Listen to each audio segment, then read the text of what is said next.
Secret service কর্মকর্তারা তাকে সরিয়ে নিতে চেষ্টা করে, কিন্তু দেরি হয়ে যায়।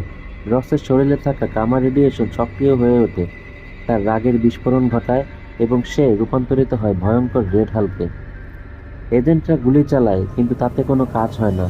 ঠিক তখন ক্যাপ্টেন আমেরিকা এসে উপস্থিত হয় এবং রেড হাল্কের সঙ্গে এক বিধ্বংসী লড়াইয়ে লিপ্ত হয়, যা হোয়াইট হাউসের একটি অংশ ধ্বংস করে ফেলে। লড়াইয়ের মাঝে রেড হাল্ক আরও 2টি হেলিকপ্টার ভেঙে ফেলে, যেগুলো তাকে থামাতে এসেছিল। যদিও ক্যাপ্টেন রেড হাল্ককে কিছু আঘাত হানতে সক্ষম হয়, তবে রেড হাল্ক ক্যাপ্টেনের পাখাগুলো ছিঁড়ে ফেলে এবং স্যুটটি ক্ষতিগ্রস্ত করে। স্যাম তাকে চেরি ব্লসম ফুলের কাছে নিয়ে যায়, যেখানে রস তার মেয়ে বিটির সাথে যেতে পছন্দ করত, যাতে রসের স্মৃতি পুনরুদ্ধার হতে পারে। নিজের ঢাল ব্যবহার করে রেড হাল্কের আক্রমণের শক্তি শোষণ করে স্যাম একটি বিশাল ধাক্কা তৈরি করে, আর যা তাদের দুজনকে পিছনে ঠেলে দেয়।